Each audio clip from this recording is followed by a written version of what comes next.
It's Friday, and today we're talking about linear regression. We are going to be using the calculator for the vast majority of the class period, so make sure, we're not in class, make sure you have your calculator emulator pulled up or you have your actual calculator. Alright, so first things first, we are going to talk about what a linear regression actually is. So the graphing calculator can create the line of best fit called the regression equation. We're actually talking about just linear today, but we're going to talk about quadratic and exponential tomorrow. So by hand, and I've actually done this by hand many times, by hand, if I'm given a set of data, I want to find some trend line or line of best fit that models the data. So it wouldn't make any sense to write an equation line there because it's not modeling the data. So when you're doing it, you naturally want to make sure it's following the trend of the data. Also, you wouldn't want to put it here because doesn't have dots on both sides.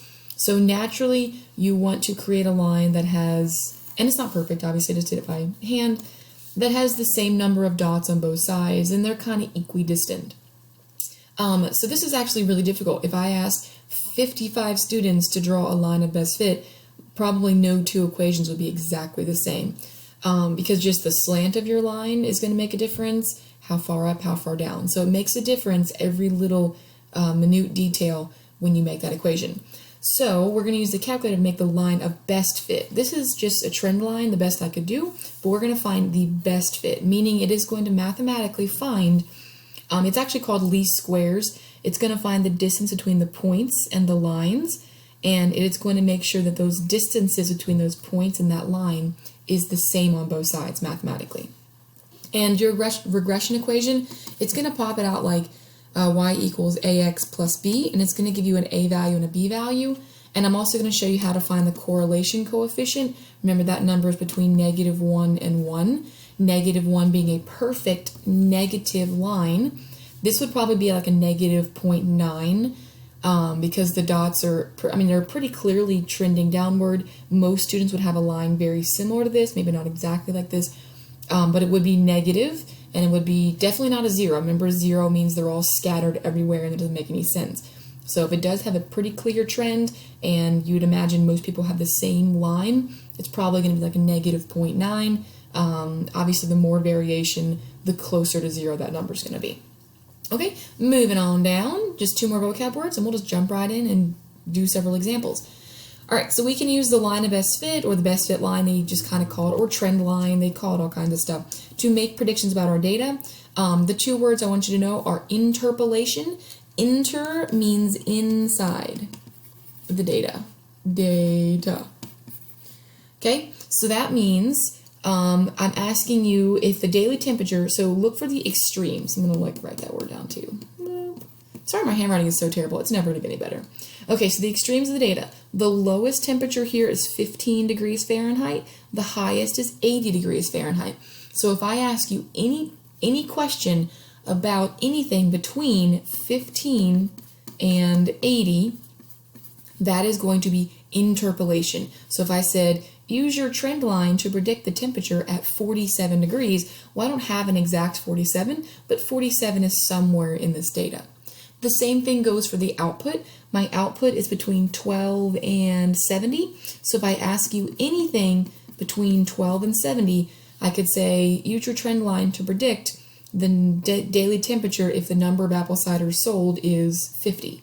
I don't have a 50 on here, but 50 is between 12 and 70. So interpolation is inside the data. Extrapolation, X means outside, so that's going to be outside the data. And of course, the data is not always going to be just perfectly in a line. Like, this data is all sporadic. So that's going to be anything outside of those extremes. So anything less than 15, anything higher than 80. So I could say, use your trend line to predict the number of hot apple cider sold when the degrees is 100 degrees outside.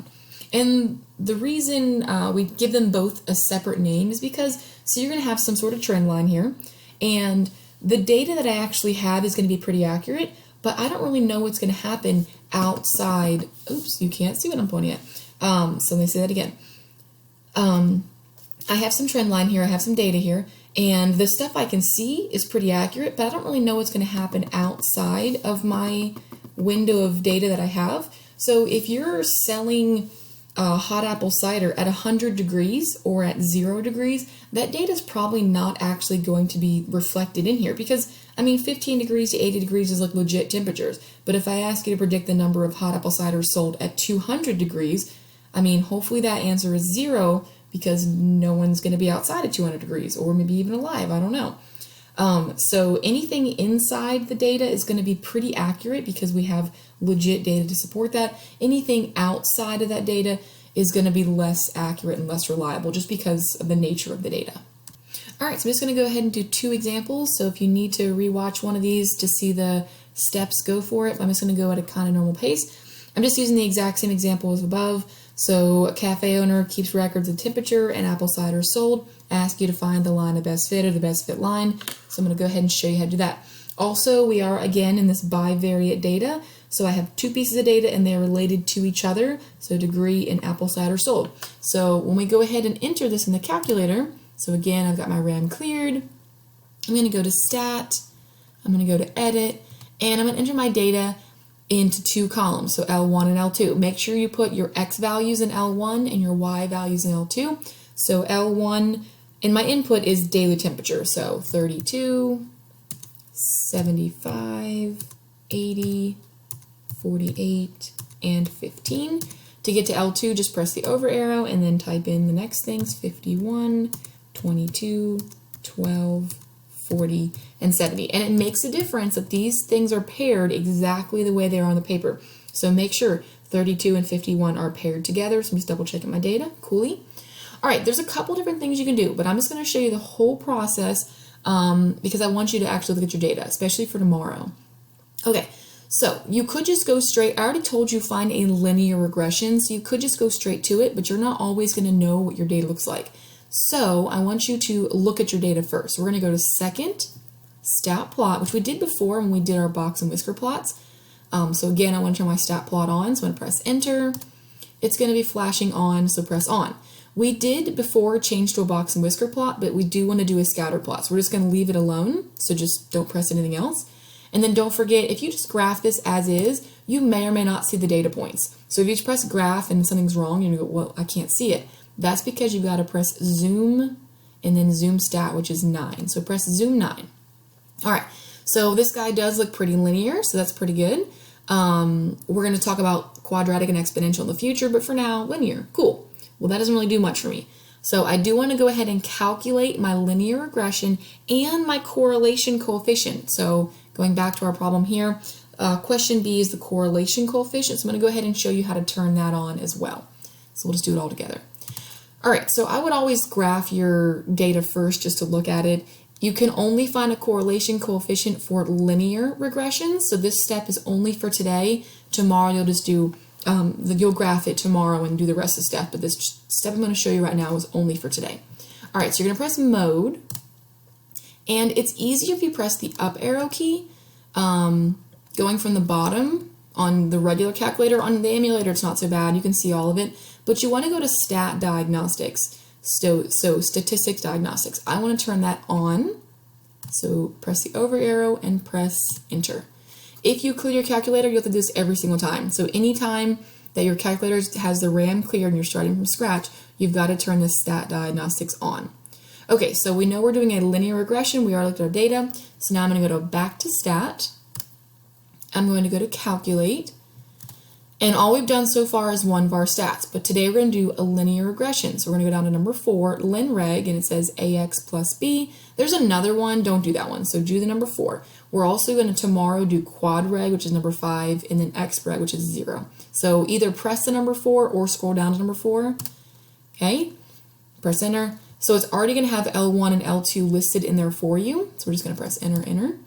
Okay, frequency list, you can ignore that.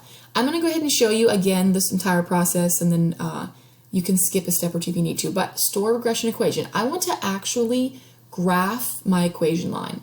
So once I figure out what it is, I want to actually go look at it. So under store regression equation, you're going to go over to vars for variables. And I want to store this under my y equals. So I'm going to go press the over arrow to get to y variables, y vars. And it's obviously a function, so I'm just going to press enter. It's going to automatically be y1, so press enter. What this just did is took the exact equation you're calculating and just put it under y equals for you. I'm just going to press enter, press calculate, and there's all of my stuff. So I'm going to go ahead and take my data here, and for the equation of best fit, my equation is going to be y equals, my a value is negative 0.8, so negative point, I'm just going to say 100th, two place value, so negative 0.82x, plus b, and it even tells you the equation there, so plus 80.23. Okay? You're going to do that every time for every equation. I did ask you to find the correlation coefficient, so that's going to be that R value, so it's negative 0.99. So I'm going to go back over here. So we just wrote our equation. What is the correlation coefficient for the data? So that was R equals negative 0.99. What does this tell you? I'm not going to write it down, but it just means a strong negative correlation. All right, last question is, what would you expect the temperature outside to be if 35 hot apple ciders were sold? So 35 hot apple ciders is within my data, so it's between 12 and 70. So that is going to be interpolation. So then you're just going to plug in 35 for y, so 35 equals negative 0.82x plus 80.23. To save time on camera, I'm just going to go ahead and do the steps out real quick, but you're literally just solving for x. So I'll come back. All right, so I just set 35 equal for y, subtracted 80.23, and then divided by negative 0.82, and got 55.16, round the nearest degree, 55 degrees. I'm going to go ahead and show you on the calculator real quick. We graph that equation. So if you go ahead and just press graph, you can actually see the equation. And then also a cool feature, if you press trace, it's gonna, if you press the over arrow, it's gonna bounce you between those points. There we go. Bounce between the points. If you press the down arrow, it'll actually put you on that line. And because we just figured out 55 degrees, I'm gonna type in 55 and press enter. And that's gonna be roughly 34.8, which is roughly what we said, 35. So it's pretty cool. You can check that the data matches pretty well and if that line fits pretty cleanly. All right, our last example, table shows minimum wage for a certain year. So again, I'm gonna go to my calculator and we're going to go to stat. We're gonna go to edit, press enter.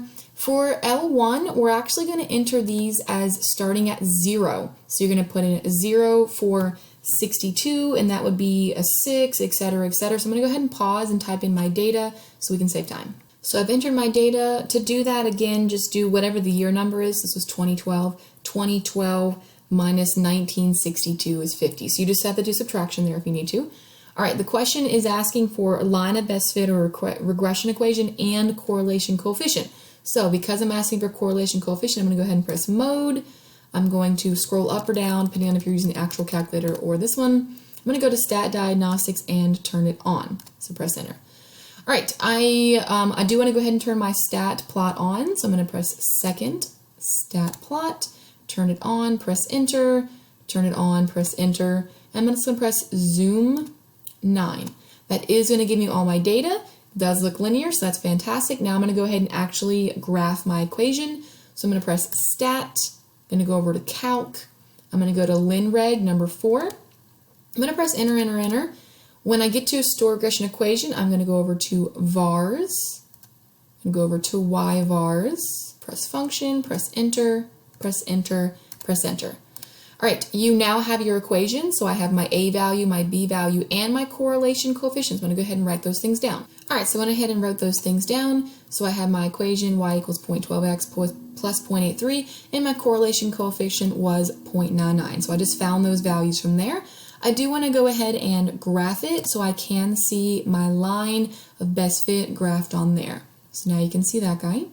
Okay, it does ask me, what would you expect minimum wage to be in 2019? Well, 2019 minus 1962 is 57. So x equals 57. I'm literally just going to plug in 57 in for x and solve that real quick. All right, so I just went through and just did the math, and I get 767. Also, is this extrapolation or interpolation? Well, 2019 is outside of my data set, so that is going to be extrapolation, which actually means you could not use your graph. So if I press trace and I actually press the down arrow key and tried to type in, it's actually going to be outside the window, so I couldn't actually use just a trace feature on that. But Make sure you can turn stat diagnostics on, run linear regression, find the correlation coefficient, and then know whether your data is inside or out. Make sure you're careful about plugging in X or Y. Okay, made it.